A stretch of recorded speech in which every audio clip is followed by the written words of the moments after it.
The crystalline hall hummed with an almost unbearable tension. Jagged, obsidian structures, monuments to forgotten wars and ancient victories, rose from the floor, their surfaces reflecting the worried faces of the assembled council. Each member, a representative of a different star-spanning empire, wore expressions etched with a profound unease. At the heart of the chamber, suspended in a shimmering stasis field, was the subject of their debate. A vessel, sleek and obsidian black, of unknown origin, its hull bearing the markings of a species they had only recently encountered, the humans. The council had known they were coming for a cycle now, the vessel's trajectory a calculated line drawn across the celestial tapestry. No communication had been attempted. No warning signals had been emitted. It simply arrived. A silent harbinger of an unknown future. The very air seemed to crackle with anticipation, with the silent question that had consumed the council for days, weeks even. What did the humans want? The grand arbiter Xyler, his 6 eyes darting across the assembled dignitaries, shifted his massive frame, his mandibles clicking softly, betraying a flicker of anxiety.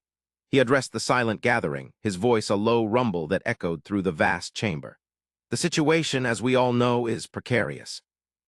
The arrival of the humans defies all established protocols, all known patterns of interstellar interaction.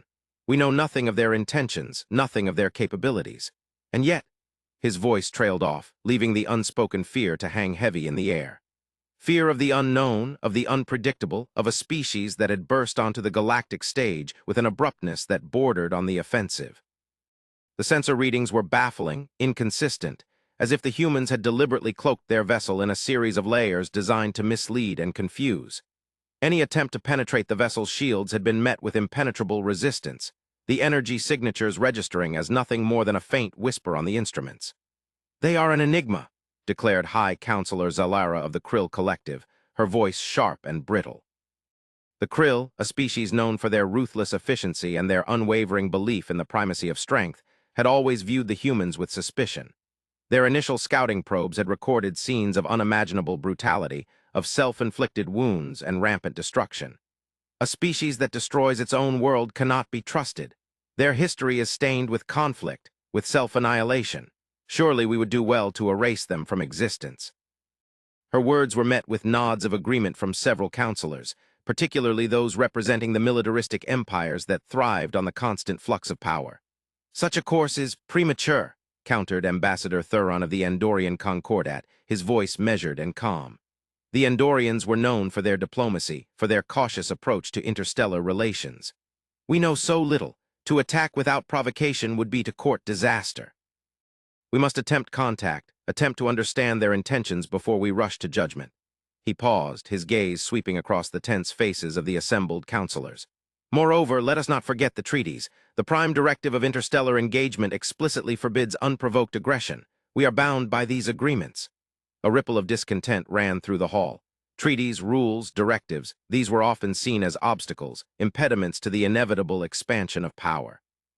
The council was a delicate balance of diverse species and interests, and agreements were often nothing more than temporary truces. Xyler's eyes flickered, his mandibles twitching. "The prime directive is a guideline, ambassador, not a sacred decree. The safety of the council, the preservation of our civilizations, must be our primary concern. The humans, they are an unknown variable. They could be a threat we cannot afford to ignore." He knew, as did everyone in the chamber, that the history of the galaxy was littered with the ruins of empires that had underestimated the unknown. The debate raged for hours, a cacophony of conflicting opinions, strategic analyses, and philosophical pronouncements. Some argued for a show of force, a display of overwhelming military might designed to intimidate the humans into submission. Others advocated for a more cautious approach, a gradual series of probes and negotiations. The Krill, of course, continued to push for immediate annihilation, arguing that the humans were inherently dangerous, and that delay was merely inviting catastrophe. But beneath the surface of the debate, a deeper fear resided, a fear that none dared to fully articulate, a fear that the humans were not the ignorant savages that some believed, but something more. Something that could alter the balance of power, shift the galactic landscape in ways none could predict. As the debate reached its fever pitch, a holographic projection flickered to life in the center of the hall, displaying a three-dimensional rendering of the human vessel. The vessel was surrounded, a silent blockade of warships representing the combined might of several empires. Yet the human vessel remained motionless, defying the pressure of hundreds of thousands of ships. A small fleet of Krill's ships had attempted to transmit a coded message, only to be met with a barrage of incoherent noise. The vessel was unmoved, silent, implacable. Suddenly, a wave of energy pulsed from the human vessel, striking the ships surrounding it, causing their internal mechanisms to overload. Many of the ships were knocked out of commission immediately. The Krill ships in particular were hit the hardest, as the energy wave seemed to focus on them. In less than a minute, dozens of ships, representing many of the largest war vessels in the galaxy, had been neutralized. Then in an instant, the energy dissipated, leaving a trail of wreckage and confusion in its wake. The human vessel remained intact, its obsidian hull reflecting the stunned silence of the council chamber. The message was clear. They were not to be trifled with. A hush fell over the hall. The Grand Arbiter, his multiple eyes wide, stared at the holographic projection. The Krill counselor Zalara, her features contorted with a mixture of rage and fear, sputtered incoherently. The other counselors, each representing different empires, struggled to process what they had just witnessed. The humans' ability to neutralize ships with such ease was terrifying. The display of power was both unexpected and unmatched. Their technology was clearly on a level that had not been seen before. They are capable of instantaneous destruction, Zalara finally managed to stammer. They could destroy us all? Perhaps, perhaps not, Ambassador Thuron countered, his voice surprisingly steady. Perhaps they have shown restraint. Perhaps they are demonstrating their power without unleashing it fully. He paused, his gaze fixed on the image of the human vessel.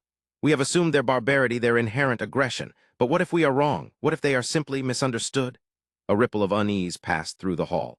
To question the very foundations of their understanding, to consider the possibility that the humans were not the monsters they had imagined, was a daunting proposition. But the evidence was mounting, and the Council knew that they could no longer afford to ignore it. The rules of engagement had changed, and the Council had no choice but to adapt. Xyler, after a moment of silence, gave the command. Prepare a formal message. We will attempt contact. We will seek to understand. The message was sent, a formal invitation for dialogue, a plea for understanding. The silence that followed was excruciating. Days turned into weeks, and the Council waited, their patience wearing thin, their anxieties growing with each passing cycle. The human vessel remained silent, its purpose unclear. Hope and dread mingled within the chamber, a volatile cocktail of expectation and fear. Then at last, a response. A signal, clear and concise, emanating from the human vessel. A single word translated into the universal galactic language. Acknowledged. The Council chamber erupted in a flurry of activity. Preparations were made, protocols were established. A delegation was selected, comprised of representatives from different empires, each with specific skills and expertise. They would be the first to meet the humans, the first to attempt to bridge the gulf of misunderstanding and fear. They would go into the unknown, armed with the hope of peace and the knowledge that the fate of countless civilizations rested on their shoulders. The designated delegation approached the human vessel in a small, unarmed transport craft. As they drew closer, they could see the surface of the human vessel, the details of its construction, the strange and unfamiliar technology that powered its silent advance. It was a marvel of engineering, unlike anything they had encountered before. Once inside the vessel's docking bay, the delegation was met by a team of humans. The humans were tall, they held themselves with a quiet confidence that was unsettling in its assuredness. They wore simple, functional uniforms, devoid of the ornamentation and displays of power favored by many other species. They were not what the Council had expected. The Council had imagined a crude, savage race. But they stood before beings of composure, of discipline, their eyes filled with intelligence and a hint of curiosity. The human designated as the lead representative was a woman. Her name was Alara. She greeted them with a calm, steady voice. "Welcome, we are the Sol Collective. You may call us human." Her words, simple and direct, had an immediate effect. The delegation was surprised by the tone. There was no arrogance, no hostility, only a quiet formality that suggested an air of professionalism and respect.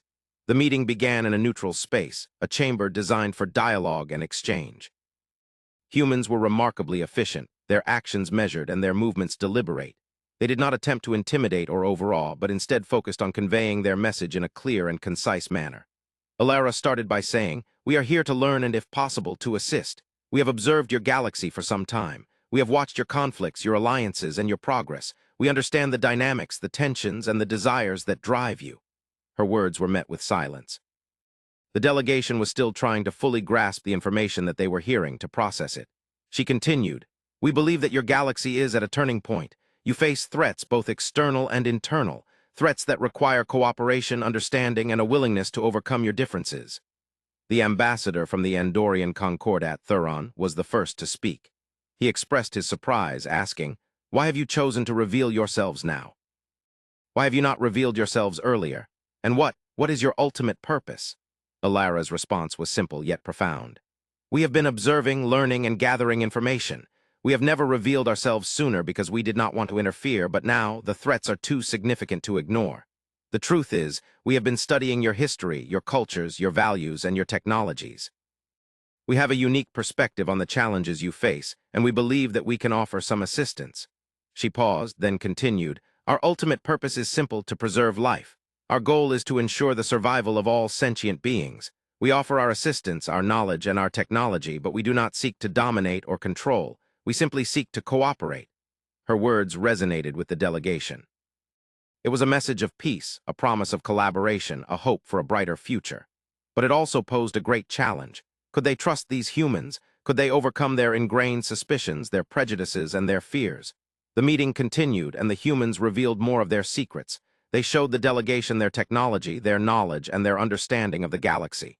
They explained their history, their values, and their beliefs. They even demonstrated the use of some of their most powerful weapons, not to threaten, but to demonstrate their capabilities that could be used for good. The delegation was amazed. The technology of the humans was far beyond anything they had seen or conceived of. Their understanding of the universe, their ability to manipulate energy and matter, was breathtaking. But it was not their technology that impressed them the most. It was their ethics, their values, and their unwavering commitment to the principles of peace and cooperation. Alara then presented a proposal to the delegation. "We propose a joint venture, a cooperative effort to address the threats that face your galaxy. We offer our technology, our knowledge, and our resources. In return, we ask for your trust, your cooperation, and your willingness to work together." The response from the delegation was immediate and overwhelming. There was agreement on a need for a collaborative approach. The Krill, however, were less than enthusiastic. Zalara stood up, her face a mask of anger and defiance. "This is a trick, a ploy. The humans seek to deceive and dominate us. We should destroy them immediately." Alara remained calm. "We seek to work with you. If you refuse, we will still continue to protect the galaxy, but without your support, it will be much harder." A long pause, and then the Andorian ambassador Thuron spoke. "We must take this chance. It is a chance for peace, a chance for cooperation. It is a chance to build a better galaxy." He turned to the other members of the delegation. "What have we to lose?" The vote was taken. The result was clear. The majority of the delegation voted in favor of the joint venture. The humans had won. The Krill, still furious, reluctantly agreed to participate. They knew the humans had the power to ignore them, to go on without them. The meeting concluded, and the humans and the delegation emerged from the chamber. The first step toward a new era had been taken. Over the next few months, the joint venture was underway. Humans, Andorians, and the representatives of the other empires that agreed with them began to work together. Humans offered their advanced technology and their knowledge of the galaxy.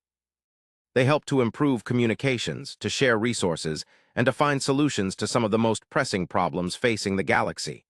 They assisted with technological advancements in medicine and food production, leading to great advancements in quality of life.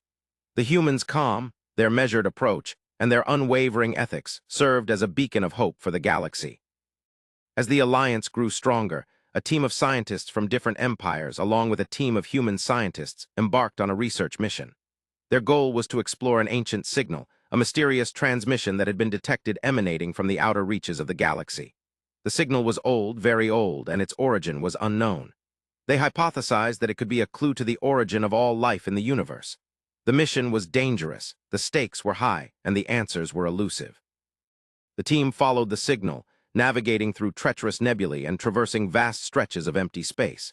As they neared the source, they encountered an immense structure, a megastructure that dwarfed anything they had ever seen. The structure was ancient, older than any civilization in the galaxy. It was a relic of a time long forgotten, a testament to a race that had vanished without a trace. Inside the megastructure, they found chambers, libraries, and advanced technologies that were beyond comprehension. The discovery was amazing, the exploration was thrilling, but as they delved deeper, they found a hidden message, a warning. The message, encoded in a language that defied translation, warned of an impending cosmic threat, a force that could destroy the galaxy. The team recognized that this cosmic threat was of their own making. The discovery was a watershed moment. The truth was shocking, and it shook the foundations of everything they thought they knew. They realized the humans weren't from this galaxy, but from another. They were the ones who sent the message, the ones who knew about the cosmic threat. But the humans' response was not fear. It was a renewed commitment to protect the galaxy, to find a way to defeat the threat.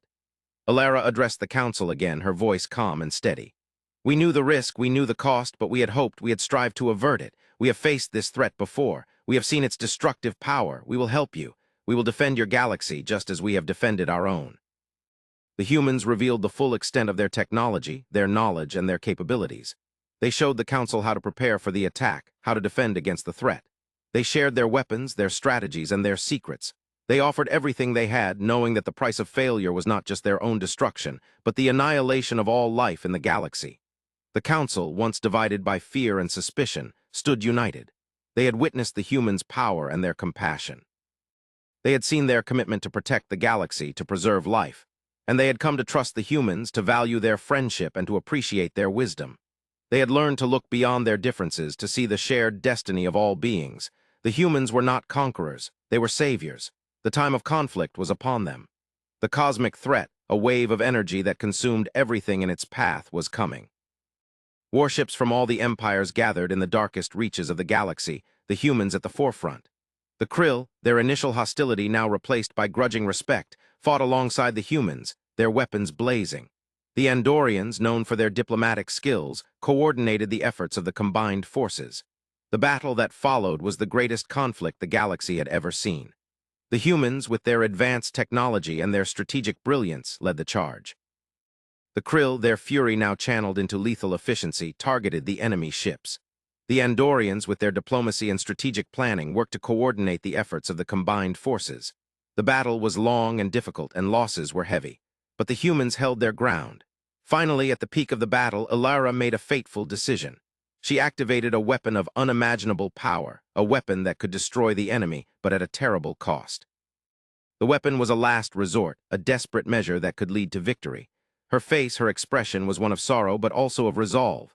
Alara knew the risk, she knew the cost, but she was prepared to make the sacrifice. The weapon fired, and the enemy was destroyed. The galaxy was saved, but at a terrible price.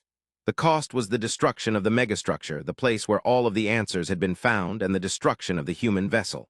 The humans' work was done. As the ship was consumed by energy, Alara delivered one last message. "Do not fear. We were here to protect. Remember us as a warning and a promise." Then everything was gone. The war was over, but the galaxy would never be the same. The humans were gone, but their legacy lived on. The alliance between the different empires was strengthened, and they continued to work together to defend the galaxy and to build a better future. The threat was gone, but the memory of the humans, their selflessness, and their courage remained. The galaxy continued to change, evolve, and grow. A new era dawned. The universe was bigger, wider, and more complicated than anyone could have ever imagined. The Alliance built the ship to sail the new cosmic waters, but as the Alliance set forth in the direction of the old megastructure, they came across a transmission. It was a message from beyond. The transmission was brief, but it spoke volumes. It was not a message of war, but one of hope and encouragement. A message of gratitude for their bravery, a message from the humans who had survived their encounter. The final message was this: there will always be new frontiers. Go forth and build your future. The final scene took place in the control room of the Alliance's new flagship. The ship was vast, impressive. The crew, drawn from every empire in the galaxy, worked together with a shared purpose. The Andorian ambassador, Thuron, stood on the bridge, his face etched with a mixture of sadness and determination. He gazed out at the stars, the galaxy spreading out before him, vast and unknowable. He was the leader. He looked at the vastness of space. He understood the meaning of the humans' final message, the call to action, the invitation to explore the unknown. The galaxy was waiting. The future was open. And humanity was gone, but their legacy lived on. A new chapter had begun. The film ended on the shot of the ship moving through the cosmos, with the message appearing on the screen. To new frontiers. The screen went black and the music played on.